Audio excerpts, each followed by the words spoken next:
Donc, bienvenue à cette autre capsule vidéo des simulations boursières, un fauteuil pour deux. Donc, aujourd'hui, on va continuer d'explorer le marché de l'ours et le marché du taureau.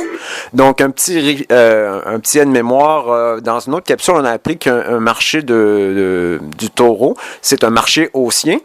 Et un marché de l'ours, c'est lorsque le marché descend, tout simplement. Et c'est possible à la bourse de miser tant sur la hausse que la baisse des marchés. Je vais vous expliquer ça un petit peu plus tard dans la vidéo. Donc, une question des auditeurs. On m'a demandé d'où était l'origine là, du mot bull et bear market pour le marché du taureau et le marché de l'ours. Désolé si c'est en anglais, là, mais ça illustre quand même très bien. J'ai trouvé cette image-là sur Internet.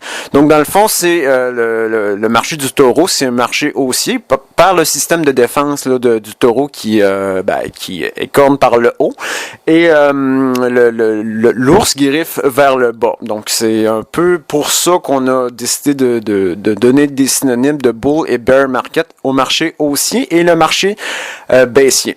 Donc, revoici nos participants à la simulation boursière. On a l'âne et l'éléphant. Et ceci est le graphique du Dow Jones. Donc, une autre question des auditeurs, on m'a demandé qu'est-ce que l'indice Dow Jones. C'est tout simplement l'indice de référence des 30 plus grosses, des 30 grosses compagnies américaines. Et le Dow Jones, dans le fond, c'est un indice boursier qui représente très bien là, la valeur de la bourse américaine, mais aussi canadienne. Et son petit frère, c'est le S&P 500, qui est dans le fond le reflet là, de la capitalisation boursière là, des 500 grosses compagnies américaines. Et son petit cousin au Canada, c'est le S&P 60 et le TSX. Ça, si vous comprenez pas ça, c'est pas plus important que ça. On va quand même continuer d'élaborer sur le sujet. Donc, voici le Dow Jones. Si vous le voyez bien, en 1987, il y a eu un crash boursier. En 2000, il y a eu un autre crash boursier. En 2007, il y a eu un crash boursier. Et est-ce que le marché serait pas dû pour une correction?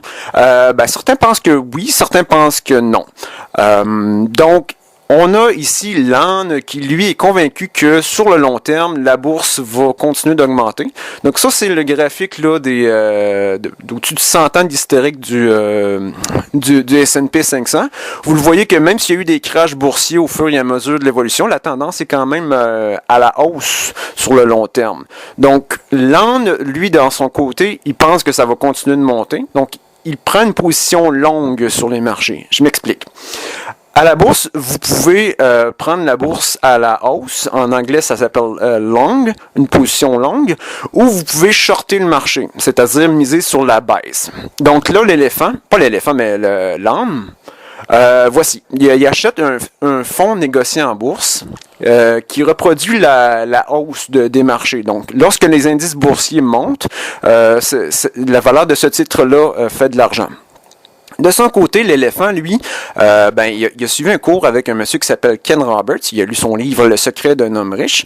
Et lui pense que les indices boursiers, tôt ou tard, vont faire ce qu'on appelle un retracement de 50%.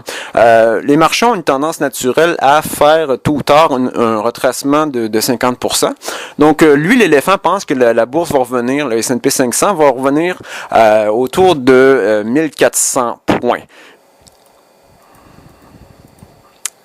Donc, il shorte le marché. Qu'est-ce que c'est shorter le marché? C'est miser sur la baisse des marchés.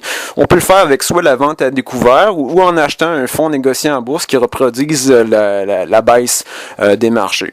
Si on illustrerait ça avec une caricature, là, les deux chats qui s'échangent l'argent, ça représenterait très très bien. Je sais que le concept de vente à découvert ou de miser sur la baisse est un petit peu difficile à comprendre, mais il faut simplement comprendre que les marchés, on peut miser tant sur la hausse que sur la baisse. Long à la hausse, short à la baisse. Donc, l'éléphant, lui, dans son cas, short le marché. Est-ce qui va gagner entre l'ours et le bœuf? Ben ça, c'est seul le temps nous le dira. Et voilà. Donc ça, c'était la première capsule de la vidéo. On va faire la suite au fur et à mesure que les indices boursiers vont évoluer au cours des prochaines semaines et des prochains mois. Donc on va voir là qui est-ce qui avait raison entre l'âne et l'éléphant. Sur ça, je vous rappelle que la bourse est extrêmement risquée, que cette capsule-là vidéo n'est pas des conseils financiers. C'est tout simplement là une simulation boursière là, pour s'amuser, pour le plaisir tout simplement.